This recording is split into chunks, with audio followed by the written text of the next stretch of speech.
Hi குட்டீஸ், அக்கா இன்னைக்கு ஒரு பைபிள் ஸ்டோரி சொல்ல போகிறேன். விதை விதைக்கிறவர் ஒருவர் என்ன பண்ணார், விதையை எடுத்துகிட்டு போயிட்டே இருந்தாராம். போயிட்டு அவருக்கு ஒரு எண்ணம், இந்த விதையை எங்கெங்கே போட்டால் எப்படி பலன் தரும் அப்படின்னு சொல்லிட்டு. இது உங்கள் எல்லாருக்குமே இந்த பைபிள் ஸ்டோரி கண்டிப்பாக தெரியும். நிறைய ஆயர்கள் மூலமாக நம்ம பல விதமான கோணங்களில் நம்ம கேட்டிருக்கோம். ஆனால் அக்காவுக்கு தெரிஞ்ச சில காரியங்களை சொல்லலாம். என்னாச்சுன்னா, அந்த விதையை ஃபஸ்ட்டு என்ன பண்ணாராம், ஒரு கற்பாறை மேலே தூவினாராம். அப்படி தூவிட்டு போயிட்டாராம். கொஞ்சம் தூரம் போனவுடனே வழி அருகே நடந்து போவோம் இல்லையா, நம்ம எல்லாரும் நடப்போம் இல்லையா, அந்த இடத்துல கொஞ்சம் தூவிட்டு போனாராம். அப்புறம் முற்கள்லாம் இருக்கும்ல, முள்ளு செடியெலாம் இருக்கும்ல, அங்கே கொஞ்சம் தூவிட்டு போனாராம்.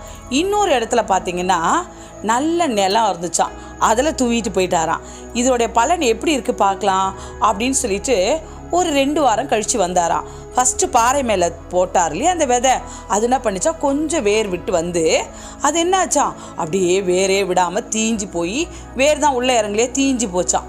2வது வழி அருகே போட்டார்ல, அங்கே போய் பார்த்தா மக்கள்லாம் நடந்து நடந்து நடந்து மிதிப்படுத்து அந்த விதையெல்லாம் அழிஞ்சு போச்சான். அடுத்த ஒரு இடத்துல போய் போட்டப்போ அது முள் செடியெலாம் என்ன பண்ணிச்சான், அது வளர விடாமல் நறுக்கி போட்டுச்சான். அது வளர்கிறதுக்கு வழியே விடலையாம். பாரு பிள்ளைங்களா, எவ்வளோ கஷ்டம் இல்லை. அப்புறம் கொஞ்சம் தூரம் போய் திரும்பி பார்த்தப்போ நல்ல நிலத்தில் அந்த விதை விழுந்துதான். அது எப்படி இருந்தால் நல்லா செழிப்பாக நல்லா விளைந்துச்சான். அந்த விதை விதைச்சிருக்கும் ரொம்ப சந்தோஷம். ஏன்னா பாரு பிள்ளைங்களா, அது அறுவடை பண்ணி அவர் சாப்பிட்டு இன்னும் கொஞ்சம் விதையை எடுத்து வச்சு மற்றவங்களுக்கும் உதவியாக கொடுத்துட்டு இன்னும் கொஞ்சம் விதையை எடுத்து வச்சு அது அதாவது விதை விதைப்பாங்க இல்லையா, அடுத்த வருஷத்துக்கும் விதைக்கலாம்னு சொல்லிட்டு எடுத்து வச்சுட்டாராம்.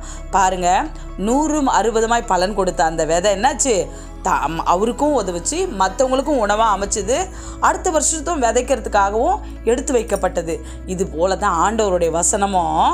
நாம் யார் யார் மனசில் அந்த வசனங்கள் போய் கற்பாறை மேலே விழுந்த விதையா, அதுக்கப்புறம் சாலை ஓரம் விழுந்த விதையா, அதுக்கப்புறம் முட்செடியில் விழுந்த விதையா, நல்ல விளத்தில் விழுந்த விதையா இருக்கிறதுன்றத அந்த வேத வசனங்களை மனிதர்களாகிய நாம் உள்ளே வாங்கிக்கணும்.